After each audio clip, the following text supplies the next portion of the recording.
E o meu pai era um cara muito sem... Frescura, sem glamour, sem... Pra ele era realmente, era o ofício dele. Podia ser taxista, podia ser advogado, podia ser bancário. Mas eu sou artista. Bruno Mazzeo fala sobre Lug de Paula, o seu boneco. Teve um período muito grande que o Lug, meu irmão mais velho, com quem eu sempre fui muito ligado... Fala sobre as facilidades que ser filho do Chico Anísio trouxe. Eles deixavam mais porque... Filho do Chico Anísio, entendeu? Bruno fala que Fábio Júnior passou Chico Anísio em número de casamento. Eu acho que o Fábio Júnior foram só 6. Tinha aquela história, se tu for no casamento do Fábio Júnior, pô, não pude ir, mas no próximo eu vou.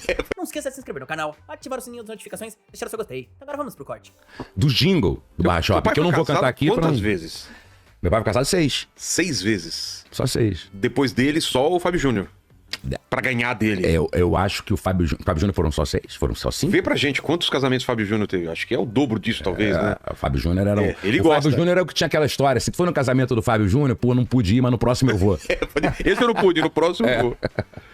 E essa lembrança, então, você falou que não era de brincar de rua, mas qual é a lembrança mais antiga que você tem, assim, de criança? A piscina da casa do meu pai, cheia de primos. Fala irmãos. muita gente mesmo, assim? Era muito. Era, porque na época meu pai tinha... Eu era o 4º filho, né? Então ele tinha 3, e aí tinham primos. Qual que é a ordem, então, dos filhos? É o Lug, primeiro, que era o mais velho. O Nilson é o segundo. O Rico. E eu no meio. Tá. Embaixo de mim, Cícero, Rodrigo e Vitória. Eu sou exatamente do meio. Entendi. E tinha os primos, tinha pai. Aí os mais velhos já tinham namorada. Então era uma casa sempre muito cheia, né? Sempre muito cheia. Ao mesmo tempo, meu pai viajava muito. Então, muitos fins de semana eu não tinha ele lá. Tava todo mundo lá, mas Todo mundo, ele não tava, né? Uma casa toda funcionando e tudo, e ele não tava. E aí eu tenho uma lembrança que é das mais afetuosas pra mim, que é de viajar com meu pai nos fins de semana nas turnês dele. De show? De show. Ah, ele fazia show pra caramba nessa época, então? Porra, desde 62 ele fez show quase todo fim de semana, né? Que? Ele viajava assim, ele não tinha, ele não ia só pra capitais. Eu me lembro de eu viajar com meu pai pra Criciúma, Joinville, sabe? Pra Piracicaba, São José. Pega avião e ainda pega uma van, sei lá, alguma coisa. Interior do Rio Grande do Sul, Bagé, não sei o que, sabe? Cheguei aí com ele muito, viajar muito. Eu adorava viajar com ele. Você gostava? Eu gostava. Você ficava na plateia ou atrás? Eu ficava na coxia, porque eu não podia ir pra plateia. Ainda era um final de ditadura, né? Então, não podia criança na plateia. Tá falando de quantos anos? Você tinha quantos anos nessa época? Desde que eu tenho, sei lá, 6 anos. Sério? Já ia? Aí eu ficava na coxia vendo, ou ficava no camarim desenhando, né? Não tinha, né? iPhone, Tablet, né? Tablet, essas coisas, né? Porque... Quando eu falo pro meu filho, quando eu nego, né? Ele mexer no celular, que eu não fico deixando, ele fala, mas não tem nada pra fazer. Eu falo, pô, eu passei a vida sem ter nada pra fazer. Convive com isso aí, né? Pô. E aí, assim, às vezes eu ficava no hotel. Ah. Assim, sabe? E aí eu era muito bem recebido pela equipe Todo mundo dele. tava bem. Teve um período muito grande que o Lug, meu irmão mais velho, com quem eu sempre fui muito ligado, viajava porque trabalhava na produção. Aí eu ficava no quarto com ele. Sim. Ou ficava no quarto com meu pai. Eu era assim, eu ia muito. E nas férias de julho, durante alguns anos, o meu pai marcou a turnê do Nordeste pra julho. Pra ser férias dos filhos. Sei. Pros filhos poderem ir. Porra! Então, assim, em vez dele fazer o que normalmente se varia, sai na sexta do Rio, vai pra Recife. Sei. Aí trabalha em Recife sexta, sábado, domingo, segunda cedinho e volta, ou domingo de madrugada. Aí ele não fazia isso. Então a gente ia, sei lá, pra Recife, ele ficava em Recife sexta, sábado, domingo, ele tinha o show. Aí ele só ia ter show de novo em São Luís, na outra sexta. Ficava então no a gente hotel. ia pra Olinda. Ah, tá. Aí ficava 3 dias em Olinda e ia pra São Luís. Porra. Aí de São Luís ia pra Natal, sabe? Aí Fortaleza. Então a gente pegava ali, ele marcava justamente pra esse período. Então iam vários filhos. Que legal, cara. Aí era uma bagunça, né, cara? Pô, Aí imagina. é uma maravilha. Aí é uma maravilha. Mas isso te fazia ter vontade de fazer o que ele tava fazendo ou não? Você via aquilo só como uma diversão? Você pensava em fazer outras coisas? É difícil, cara. Sabe por quê? Quando perguntam isso, né? Era o que era. Entendeu? Era o trabalho do meu pai, era aquele. Não tinha... Você não via aquilo com glamour? Não, era muito... A realidade. Ordinário até. Ah, é? Porque era a vida do meu pai. Meu pai saiu pra trabalhar. Só que quando eu fui... quando eu nasci, e isso é uma das coisas que eu tenho guardadas, eu tenho o Milor Fernandes, esse gênio, né? Deu pro meu pai fez uma charge. Sei. Que era toda em preto e branco. Vários executivos com sua pasta James Bond. Sei. Indo pro trabalho, assim, alguns pra cá, alguns pra lá, um pra cada lado. E no meio tinha também com uma pasta um palhaço. que era a única coisa colorida. Aí vinha escrito assim, para o Bruno, papai indo pro trabalho, do tio Milor. Que legal, cara.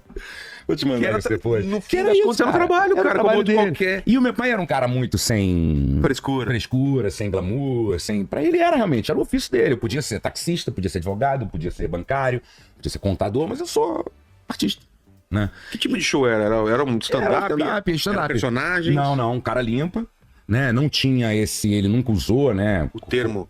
O termo não se usava, né? Era showman que se falava. One man show. One man show, exatamente. One man show.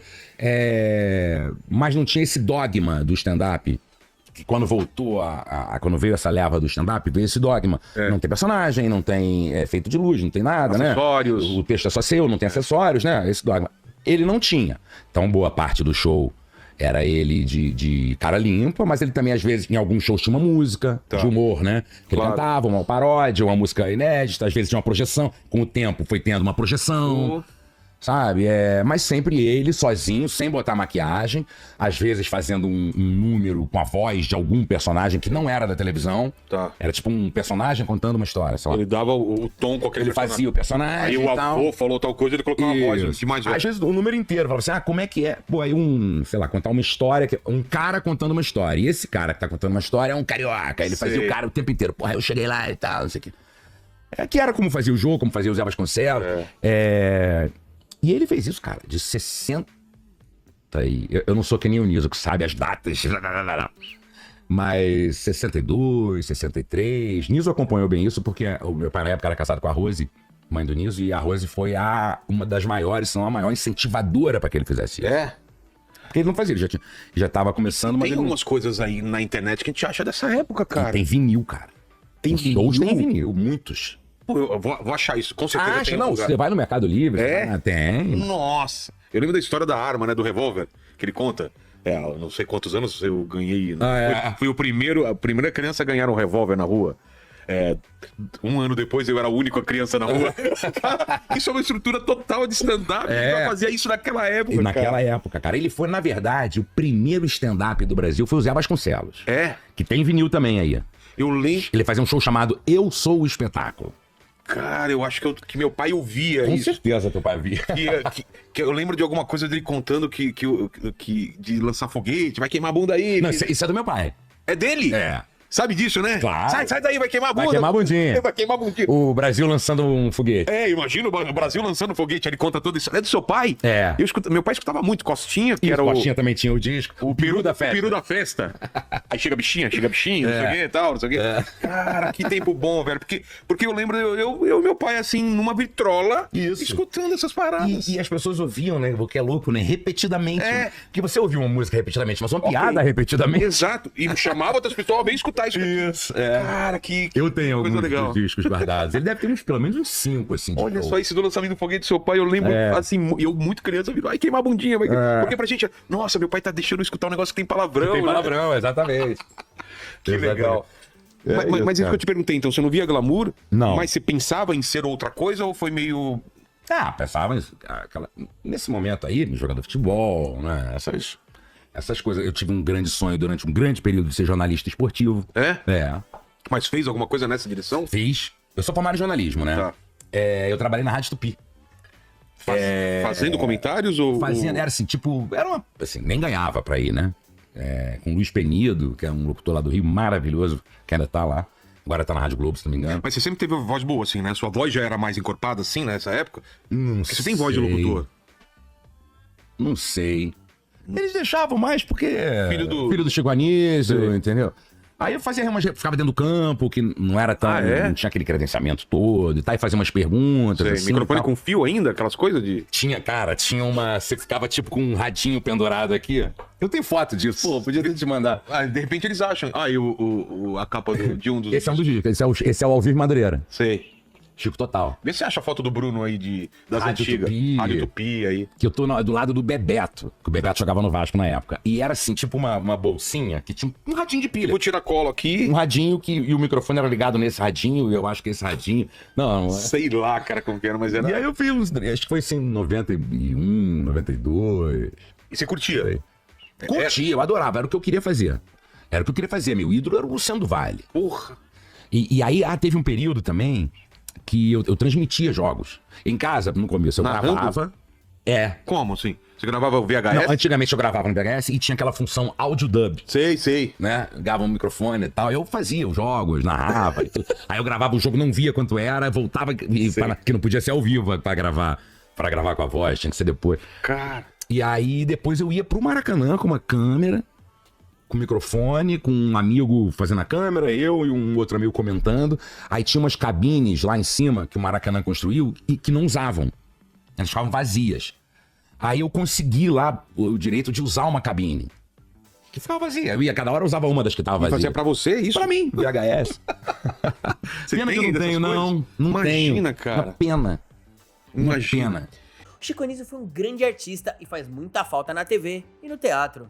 Ser filho dele abriu muitas portas pro Bruno Mazzeo, mas pelo menos ele assume isso, o que não é o caso com todos os filhos do Chico Anísio. No canal, ativar o sininho das notificações e deixar o seu gostei. Todo dia tem um corte novo pra você. Dá uma olhada no canal, tem muita coisa legal já. Até amanhã.